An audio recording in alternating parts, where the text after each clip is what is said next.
Sofía del Conte, de la ciudad de Santa Fe. Ingeniera química y becaria de CONICET en el área de catálisis y reactores industriales, docente en la Universidad Nacional del Litoral, diplomada en Educación Ambiental por la Universidad Nacional de General San Martín, militante social y educadora popular en un centro cultural de Santa Fe. Sí, buenas tardes, buenísimo, gracias. Escuchando un poco a Ignacio y esto que retoma sobre la educación y reflexionando de vuelta sobre el título de Santi, voy a contar una pequeña anécdota que me pasó en el doctorado el año pasado en CONICET, ¿no? Uno tiene que cursar materias, porque es un doctorado, una carrera eh, más, y rendir exámenes. Bueno, resultó que teníamos justo un examen el día siguiente al balotaje, en el que gana Milei, y llegamos un poco desolados en el contexto a rendir un examen que nada que ver, que requería que tengamos cierto nivel de abstracción para ponernos en problemas inventados o basados en casos reales, pero para dar un examen académico y teórico. Entonces la desesperación que teníamos de encontrarnos intentando abstraernos de una realidad que nos había tomado y que sabíamos todos conscientemente cómo iba a impactar en el sistema científico y tecnológico del país. Entonces, llegamos al examen 8 de la mañana desesperados y pregunto al docente en esta idea, también retomando el título que propone Santi, de que los jóvenes nos tenemos que ir, y bueno, ¿y qué hacemos frente a esta situación? Sobre todo en esa posición que por ahí tomamos los jóvenes de buscar a alguien que tenga experiencia, que haya pasado por todo esto, y nos referimos al docente del curso, a decirle, bueno, cómo fueron los 90 en CONICET, qué estrategias se dieron, cómo lo vivió él, que estaba en nuestra situación ahora, qué iba a pasar el año siguiente, cómo nos iba a afectar. Y la respuesta del docente fue, no se preocupen, ustedes se pueden ir al exterior. Y ahí era un docente compañero, que tiene una coherencia ideológica entre lo que vota y lo que hace, que trabaja para ir en conjunto con YPF, o sea, que tiene una trayectoria interesante, que yo esperaba realmente otra respuesta, y no esta idea de salvate vos personalmente, vos no te preocupes que si no vale nada el peso, te vas del país, haces algo en el exterior y después cuando esté todo mejor volvés, cuando haya oportunidad de construir algo volvés. Entonces, ¿cómo en este título y en esta idea que nos preocupa en este encuentro, y que es una construcción cultural que tenemos, cómo la opción es dejar esto, que se destruya, que pase lo que pase y después volver, irte y después volver? Es muy preocupante, desesperante, que caigamos en esa desesperanza o en esa desesperación y que no podamos construir colectivamente una respuesta. Entonces, en eso, eh, bueno, felicitar por la organización de este encuentro y agradecer que nos convoquen, porque realmente tenemos que poder dar otra respuesta. Yo espero estar en unos años en ese lugar del docente y si llegara a pasar lo mismo, que esperemos que no, pero puede pasar, poder dar otro consejo, otra experiencia, y no decirle andate del país o que vos vas a estar bien, vos individualmente, personalmente, sin tener en cuenta todo lo que el Estado argentino invirtió para que una persona que se formó desde los 6 años en la educación pública, o 5 o 4, porque yo ya fui al jardín en una escuela pública, hasta los 28, que son los años que tengo, todo el tiempo en instituciones públicas, a costo de los impuestos y de que un país apostó a formarme, ¿no? Entonces, que ese país tenga otra respuesta y ese instituto de CONICET,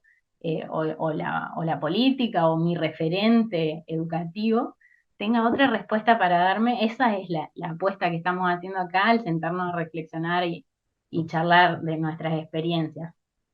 Y en relación con eso y también con la educación, me acordaba por otro lado que este discurso de andate de donde estás cuando las cosas están mal, o la construcción de que en realidad las cosas están mal ahí y te tenés que ir, trasciende las naciones, como ya comentó Santi al principio y abrió, charlando, que después otros compañeros van a poder aportar desde sus países, pero también trasciende esta idea de nación y la podemos trasladar a andate del país o en otros casos andate del barrio. Y ahí relacionarlo con mi trabajo barrial, en barrios humildes de la ciudad de Santa Fe, en un centro cultural, en donde está muy instalada esta idea de que el barrio es una mierda y que vos te tenés que ir de ahí, sin poder habilitar que como barrio, como vecinal, como conjunto de personas, nos agrupemos para algo y cambiemos alguna de esas situaciones que nos incomodan o construyamos espacios de felicidad y de construcción, de rescate de la cultura, de pensar nuestra historia, de recuperar la historia del barrio, eh, desde un lugar de pertenencia, desde un lugar de orgullo, que me parece que lo necesitamos, sea en esto, en el barrio, o sea en nuestro país, o en CONICET, o en la institución, o en el grupo de personas que nos sentemos a charlarlo o a pensarlo. Entonces, de vuelta, festejar que nos encontremos para esto hace que podamos imaginar otras respuestas para esta pregunta de por qué no te vas de acá. A mí me pasa en el barrio, yo viví de muy chiquita ahí, y después, bueno, nos fuimos del barrio y entonces es bueno, vos te pudiste ir. Y no, y fíjate que yo volví, o muchas veces me aparece esa pregunta, ¿por qué volvés al barrio? Si vos ya no vivís acá, ¿para qué venís acá? Si está todo sucio, si no hay nada para hacer. Y bueno, y me parece que es el lugar en donde elijo estar porque sé que podemos construir felicidad ahí, que tiene que ver con mi historia, con mis vínculos, con mi familia y con el lugar donde nací, crecí y están mis amigas de la infancia. Entonces, como poder reconstruirlo vincular, eh, y ahí aparece la tecnología también, que es otro de los temas que nos puede proveer herramientas para generar este encuentro, para encontrarnos, para charlar, para conocer realidades de otros lugares, o nos puede separar porque nos puede alienar. Santi usa esta idea de consumidor pasivo, que es muchas veces el sentarnos, estar en una reunión y el sentarnos y aislarnos con el celu, o el estar en una reunión y ponernos a ver un video, o el estar en casa y ponernos a ver un video y no mirarnos a la cara. Entonces, realmente me parece muy importante pensar que la tecnología la tenemos que usar conscientemente,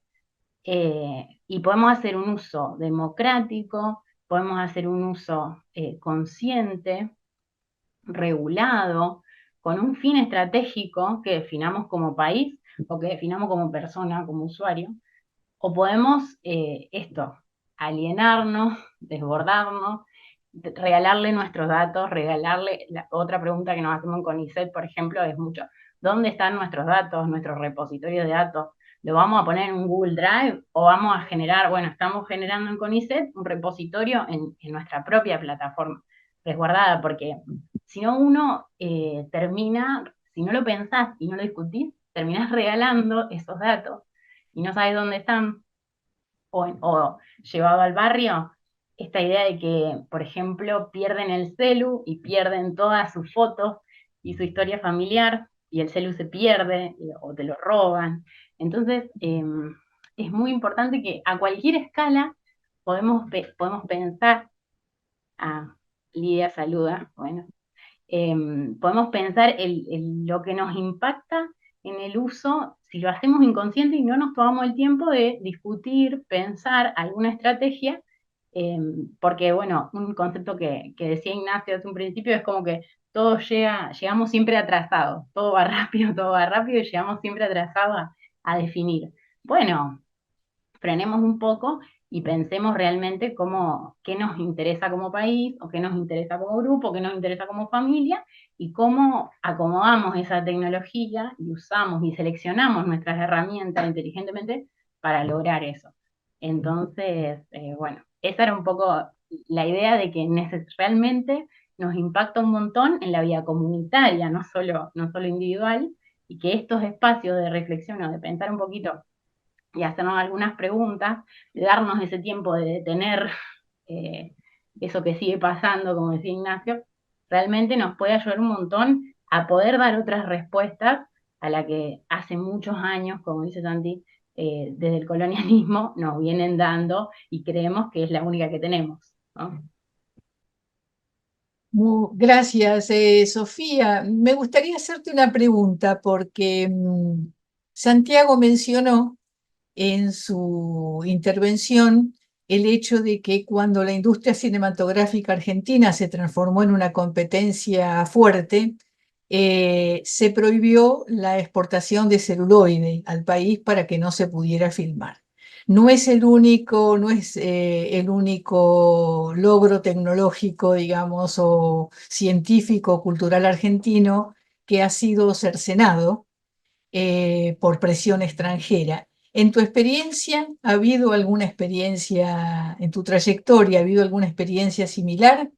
¿Algún desarrollo que haya sido deliberadamente obturado por insuficientes recursos, prohibiciones de importación, eh, patentes, en fin? Dada vos provenís de una ingeniería, ¿no es cierto? Esa es la pregunta. Sí, es un gran debate. ¿Para qué hacemos desarrollo nosotros? Porque muchas veces en los grupos aparece el objetivo de decir, sacamos una patente em, y privamos, digamos, a otros países o a ciertas industrias de que obtengan ese desarrollo. Acá en Argentina, bueno, por la conformación y los objetivos de CONICET, esa patente es del Estado, por más que la desarrollemos las personas que trabajamos ahí, y ese concepto, digamos, es algo que nos tiene que dar orgullo, que nos interesa un montón, entonces hay objetivos de generación de patente, trabajamos mucho en eso, pero no, o sea, en lo que va de mi experiencia, yo trabajo en el área de petroquímica y energía, catálisis puntualmente, que es como un área de la química en donde estudiamos reacciones y cómo acelerarlas o cómo ralentizarlas, cómo seleccionar, digamos, los productos interesantes para ese caso y poder disminuir los subproductos que tengan impactos ambientales o que no nos interesen eh, en esa reacción específica en la industria, digamos, petroquímica. En ese área, por lo que tenemos poco desarrollo en Argentina, digamos, somos grandes extractores de petróleo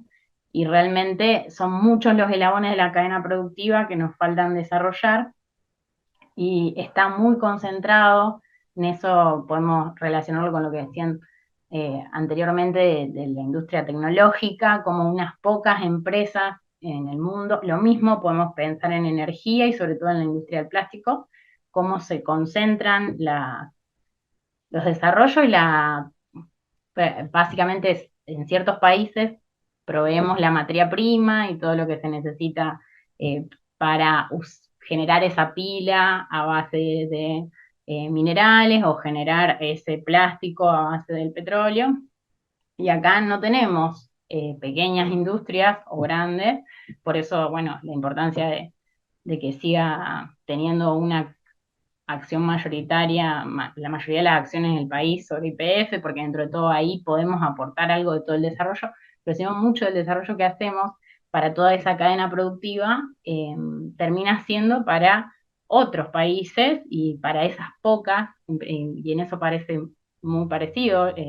la concentración en tecnología a la concentración en la industria petroquímica y del plástico, realmente son muy pocas las empresas que producen ese plástico que usamos todos masivamente y que a los países latinoamericanos lo único que nos queda es proveer la materia prima y después no participamos en toda esa cadena productiva y generación de valor. En ese sentido podemos hacer como un paralelismo y realmente, por más que estamos en el desarrollo de patentes y en el interés de ir digamos, descifrando todos esos eslabones de la cadena productiva, no estamos a la altura de las circunstancias ni cerca de poder competir con estas grandes empresas. YPF, dentro de todo, lo que puede hacer es separar cortes de petróleo y hacerle un agregado de valor y venderlo un poco más purificado, si se quiere, pero no estamos produciendo plástico, que es lo que sí estamos consumiendo un montón. Entonces se parece un poco a la industria de las pilas o la tecnología, en donde realmente intentamos llegar a las patentes, pero no estamos cerca de eso, y menos que menos de tener una industria desarrollada en el área. No sé si respondí la... Muchísimas gracias, Sofía. Acá te están elogiando tu intervención, dicen que es un gusto escucharte, tus propuestas de que el conocimiento se construye colectivamente, el éxito del genio aislado es un mito que no quieren vender, y en fin, la educación es la clave. Algo parecido a lo que estás relatando ha surgido en las reuniones de InfoWorkers sobre los que hacen, los programadores que venden algoritmos, cadenas de algoritmos eh, aquí en la Argentina, sin salir de su casa, los venden a empresas que pagan en dólares, por supuesto, sin impuestos, sin declarar, sin nada. Pero después esa creación, ese trabajo forma parte de programas que nosotros tenemos que pagar para comprarlos, para adquirirlos, porque la propiedad le pertenece